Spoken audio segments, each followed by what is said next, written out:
Hey guys, this is Jason. I'm reviewing The Killer, directed by David Fincher, and it's a new thriller that just got released on Netflix recently. And it stars Michael Fassbender as a killer who kills people for his employers. And then, after a hit goes wrong, an incident happens in his normal life that causes him to go out on an international manhunt to go after the people that were responsible. David Fincher is one of the best directors when it comes to making dark and disturbing movies, and he is fantastic at that. And almost all of David Fincher's films are amazing, like Seven, The Game, Fight Club, Panic Room, which is very underrated, by the way. Please watch it if you haven't yet.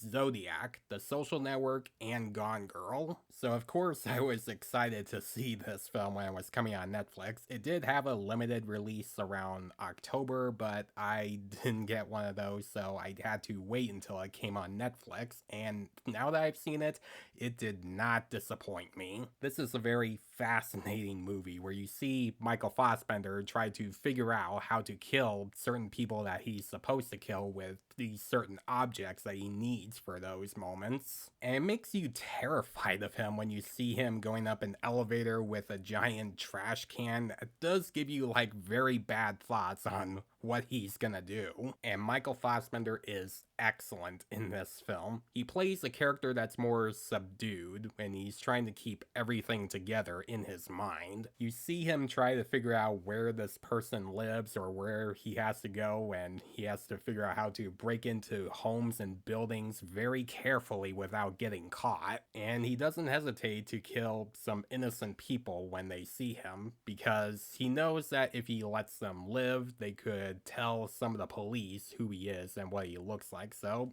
he has no choice but to kill them. Now, that could put off some people because he is doing terrible things to innocent people and we're supposed to be on his side. But in my opinion, I don't think we were supposed to care about Fassbender in this film. I don't think that was the point that David Fincher was going for with this film. I think what he was really going for is showing how a killer tries to find people and kill them for his job and try to fix some of his mistakes he's made along the way.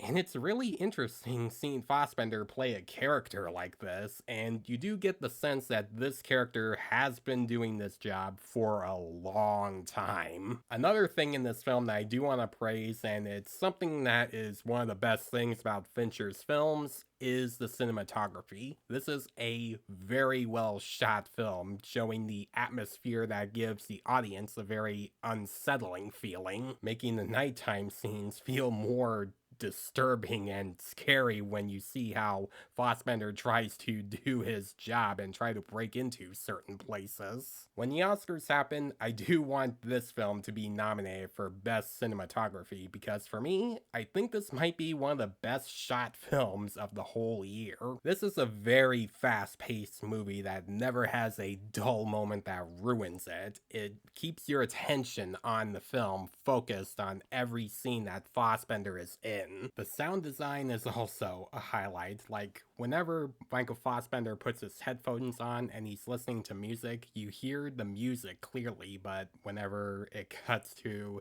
the outside of a building and you see Fassbender from a distance, you hear the music from a distance through his headphones, and then you cut back to Fassbender again, you hear the music clearly, and then it cuts back to the outside from a distance, and you just hear the music from his headphones again. That's definitely a cool thing that they decided to do for this movie. There's also a fight scene between Fassbender and this other guy that is very brutal and sometimes very bloody. Like, you can see that most of it is in the dark with a little bit of lights, but when that fight scene was still going on, it was still pretty brutal. Now, if I can find something in this film that I thought was the weakest part of the film and I think that could have been better, it would have to be like the main subplot with Fassbender and his normal life and why we should care about this incident that happened to him. And we were supposed to care about this moment, but for me, I just didn't care because it doesn't really show a lot about Fassbender's normal life and this person that he knows. And that's kind of a bummer because that's supposed to be like the main part of the film. I think that would have been done better if it was explored more for the rest of the film. I really enjoyed The Killer. Now, is it one of David Fincher's best films? No, it's not, because I do wish that they explored more about Fassbender's normal life and why we should care about this person that he knew and why it's supposed to be important. But it's well directed, well acted, it has great cinematography, great atmosphere that gives it a very dark and unsettling feeling, a great performance from Michael Fassbender, a really good sound design, it's very fast paced, and it has a very fascinating story about a killer just killing people and trying to do his job. If you are a fan of David Fincher's previous work like I am, then I do strongly recommend watching this film on Netflix if you haven't watched it yet. I'm gonna give The Killer a B+. So guys, if you have seen The Killer, what did you think about it? Did you think it's one of Fincher's best films, or did you think this movie was boring and dull and you didn't get invested in it? Let me know in the comments below. And as always, if you like this review, please leave a like and subscribe to my channel so you don't miss a thing, because it helps my channel grow. Hit the notification bell so you know what other videos I am posting. Follow me on Facebook and Instagram. Thanks for watching, guys, and I'll see you in the next one.